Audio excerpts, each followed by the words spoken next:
நம்ம சர்க்கிளில் இருக்கிற சில குழந்தைகிட்ட நம்ம விசாரிக்கிறோம் அப்படிங்கும்போது, என்னைக்காச்சும் உங்க அம்மா, அப்பா அவங்க சண்டை போட்டுட்டோ, அல்லது முன்னாடி ஏதாவது சண்டை போட்டுட்டோ, முன்னாடி ஏதாச்சும் தப்பு பண்ணிட்டோ, சாரி கேட்டிருக்காங்களாப்பா? இல்ல அவங்க 2 பேத்துக்குள்ளேயும் சாரி எக்ஸ்சேஞ்ச் பண்ணியிருக்காங்களாப்பா? அப்படின்னு கேட்டோம் அப்படின்னா, இல்லையே. அவங்க சாரி கேட்டதே இல்லையே. என்கிட்டயும் சாரி கேட்டது இல்லையே. அவங்க 2 பேரும் சாரி சொல்லிக்கிட்டதே இல்லையே. அப்படின்னு தான் நிறைய பேர்த்தோட ஆன்சர் வரும். இது என்ன அப்படின்னா, மோஸ்ட் ஆஃப் த பேரண்ட்ஸ் வந்து என்ன மாதிரி அஸ்யூம் பண்ணிக்கிறாங்க அப்படின்னா, ஒரு குழந்தை முன்னாடி நம்ம சாரி கேட்டுட்டோம் அப்படின்னா, அஸ் அ பேரண்ட்டாக என்னுடைய பவர் வந்து கம்மியாயிடுமோ அப்படிங்கிற ஒரு தாட் அவங்களுக்கு. இன்னொன்று வந்து நாளைக்கு ஏதாச்சும் நான் ஒன்று சொல்கிறேன் அப்படின்னா, என் குழந்தை அதை கேட்காம போயிருமோ அப்படிங்கிற ஒரு சின்ன அசம்ஷன் தான் குழந்தைங்க முன்னாடி சாரி கேட்காம இருக்கிறது.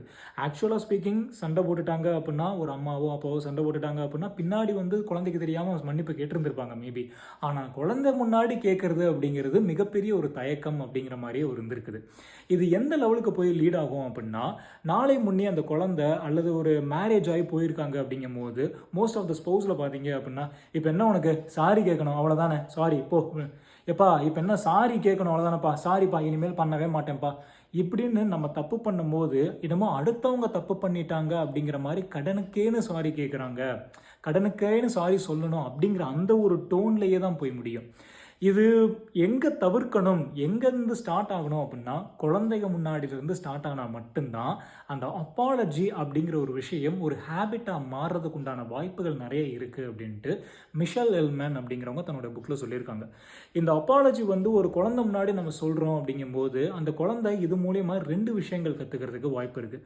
இந்த first one is humans are imperfect. Apology கேட்கணும். ஃபார் எக்ஸாம்பிள், தப்பு பண்ணால் கண்டிப்பாக சாரி கேட்கணும் அப்படிங்கிற மாதிரி தான்.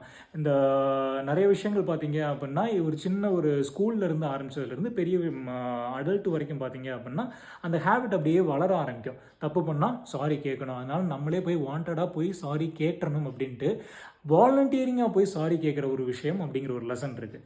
செகண்ட் பார்த்தீங்க அப்படின்னா, ஹியூமன்ஸ் ஆர் இம்பர்ஃபெக்ட் அப்படிங்கிற அந்த ஒரு மைண்ட் செட் வந்து ஆரம்பத்துலேருந்தே உருவாக ஆரம்பிக்கும்.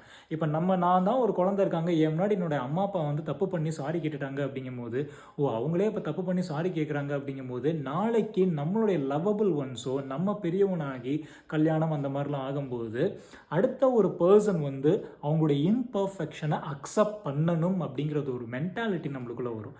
இல்லை அப்படின்னா அது எப்படி அப்படி அந்த பர்ஃபெக்டாக மட்டும்தான் எதிர்பார்க்குற அந்த ஒரு மென்டாலிட்டி வந்துடும். இந்த அப்பாலஜி அப்படிங்கிற கான்செப்ட் தெரியாமையே போயிடுச்சு அப்படின்னா, பர்ஃபெக்டாக இருக்கணும் அப்படிங்கிற ஒரு மென்டாலிட்டி வந்துடும். இல்லை அப்படின்னா இதை எப்படி தப்பு பண்ணலாம், அதை எப்படி என்கிட்ட சொல்லாமல் பண்ணலாம், ஏன் தப்பு பண்ணணும் அப்படிங்கிற அந்த கொஷின் அக்செப்ட் பண்ணாத ஒரு சுச்சுவேஷன் வந்துடும்.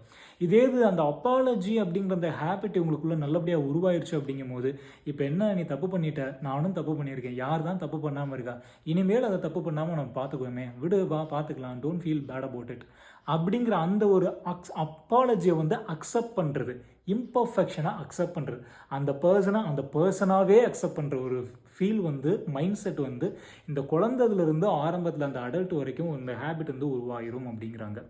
இது எல்லாத்தையும் தாண்டி அப்பாலஜி அப்படிங்கிற ஒரு விஷயம் என்ன ஆகும் அப்படின்னா, ஃபர்தர் ஸ்ட்ரென்தன் த கம்யூனிகேஷன், ஃபியூச்சர் கம்யூனிகேஷன் அப்படிங்கிறாங்க.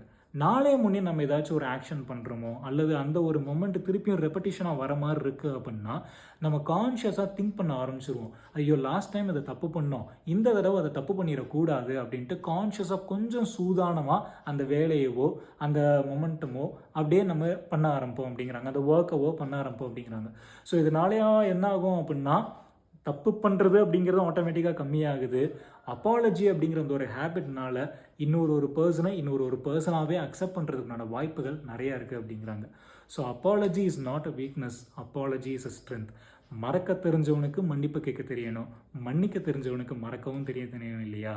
So apology is a responsibility. அப்பாலஜியாக ஹானஸ்ட்டாக தயவு கூர்ந்து ஒரு ஹார்ட்ஃபெல்ட்டாக நம்ம கேட்க தெரிஞ்சோம் அப்படின்னா அது நம்மளுடைய மென்டல் பீஸுக்கு ரொம்ப ரொம்ப நல்லது அப்படின்ட்டு Michelle Elman the joy of boundaries அப்படிங்கிற ஒரு அருமையான புக்கில் சொல்லியிருக்காங்க.